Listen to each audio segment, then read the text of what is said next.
welcome to Gear Jammer Garage. This ram here is a 2003 1500 with a 3.7.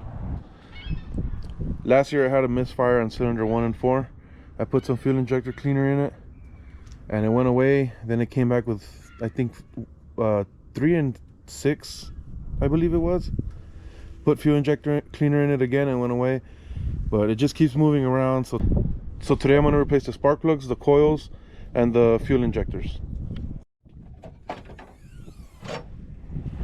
It's pretty simple to do. Everything's going to be right on top, and I believe the 4.7 is the same procedure.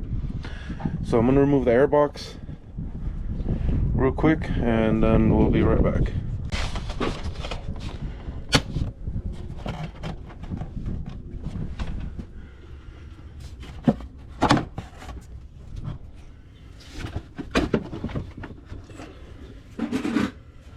Oh, there's a vacuum line right here. Vacuum hose, gotta get that off. Alright. Before I go any further, I'm gonna take off the fuel pump relay and then start the truck and then let it die. These two are not used. This is the second, this is the third, so this is the one right here. And after about 5 or 10 seconds, the engine stalled.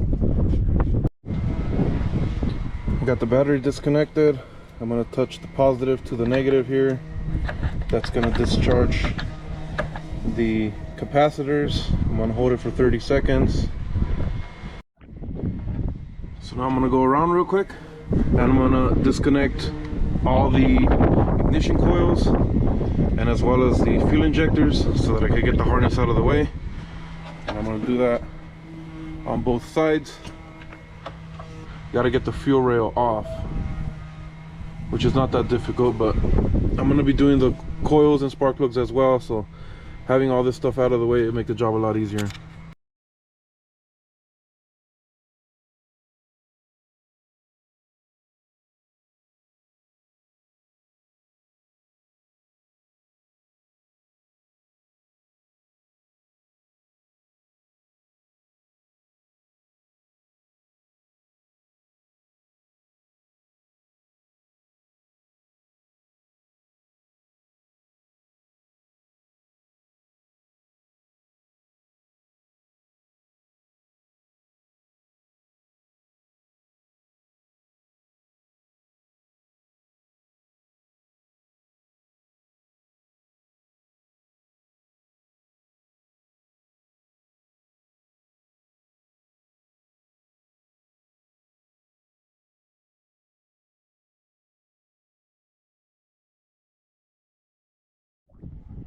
So I went ahead and took off the ignition coils as well. Those are 3 10mm bolts on top of each one that hold it in. On this side, I unplugged the vacuum line for the brake booster and just kind of shoved it down here. I also unplugged this vacuum line for the PCV system that goes right there on top of the throttle body. And this breather hose, I know that's not stock, it's just a piece of heater hose. It was plugged into here. I also removed this hose as well to get it out of the way. That'll help me for when I take the fuel rail off. I also undid the dipstick, which was just on a stud right there. That's also a 10, and I put the bolt back so I won't lose it. The fuel rails, well, a fuel rail is just one big piece. They look like 10s. Give me 1 second. The bolts for the fuel rails are 8mm. There's 4 of them. There's one here, one here. Same thing on the other side.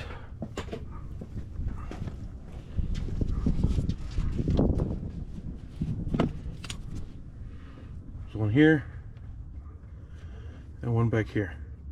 Now this is the fuel inlet, and you do need a special tool to take that off. It has this safety clip that you just take off. safety clip's real easy to take off. You can just pry it like that with the screwdriver. It comes right off.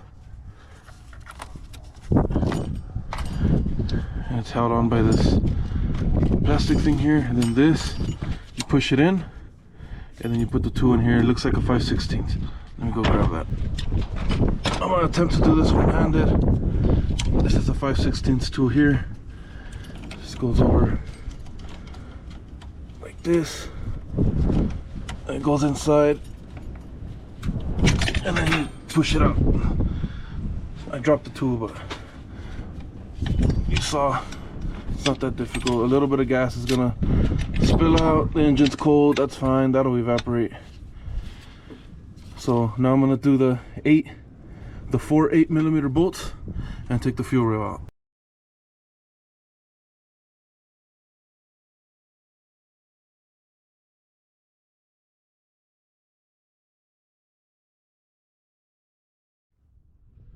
So after taking the bolts off, the fuel rail will come right up. You just gotta wiggle it a little bit as you pull.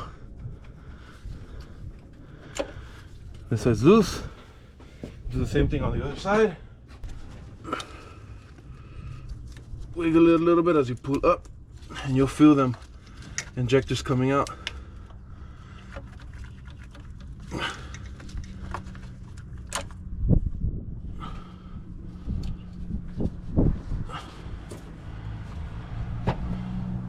And that's it. Go around all these obstacles, and it'll come out. So the fuel rail is filled with fuel. Just a heads up. The injectors are held in by these little clips here. They just pry off. And you'll do that to all of them.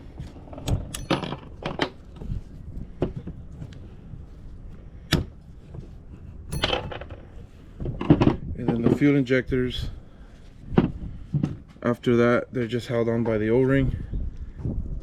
When I take this off, fuel's gonna spill out of this hole and this hole. So have an approved container ready. We have one down there that's off camera and you can't see.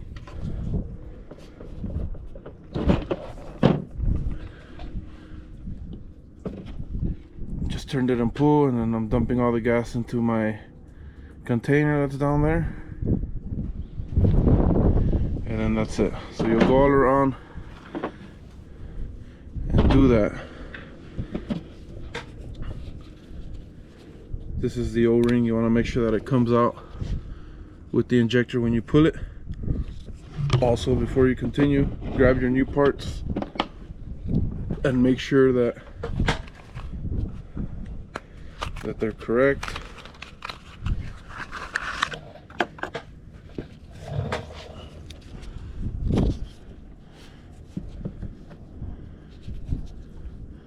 Connectors are the same. Length is the same. Everything's the same. This one's original because it still has that Chrysler logo on there. This one doesn't have it. So you'll go around, you'll take all of them off, put a little bit of engine oil on the O-ring on the new one, and that'll help it slide in.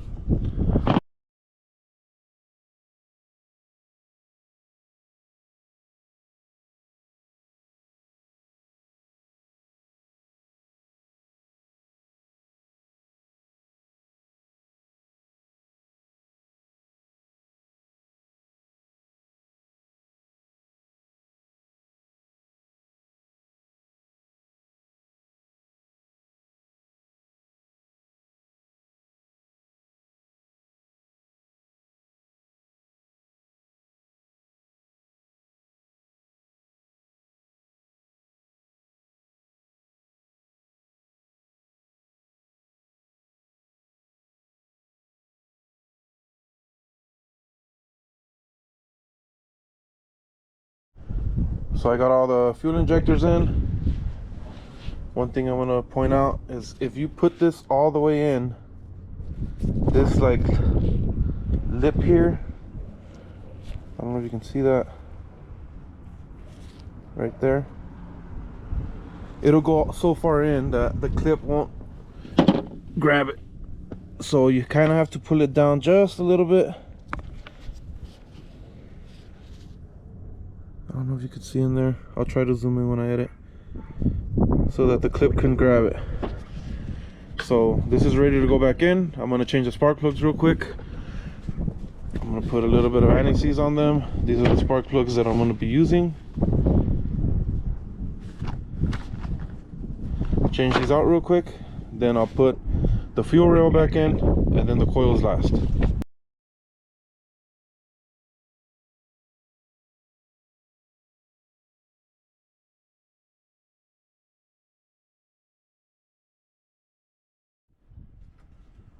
So spark plugs are all in. I'm going to remove these little plastic caps that come on the bottom of the new injectors. I'm going to dab a little bit of fresh engine oil. It doesn't matter what it is, it just happens to be what I have laying around, so I'm using that. And then this whole assembly comes back and it just press fit back the way that it came out. And then you put the two bolts back, and that secures the fuel rail. Then you put the fuel line back, then you put the safety clip back. Then I'm gonna put the new ignition coils. These are the ignition coils that I'm gonna use. There's a part number for them.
I got it all back together. Don't forget to put all your connections back, your vacuum hoses. Tighten any clamps that you might have loosened. I'm gonna put the relay for the fuel pump back.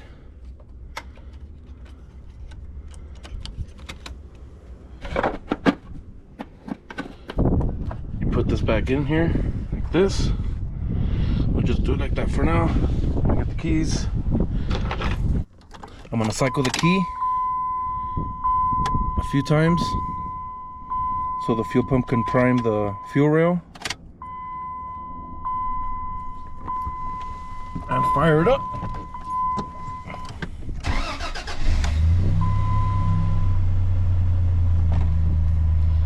And that's it, the job is done. I hope this helped you out if you're gonna do this job. If you're already in there and you got a lot of miles, it's got 234. It's good to just do the coils and spark plugs while you're there. So thanks for watching, guys. I'll see you guys next time.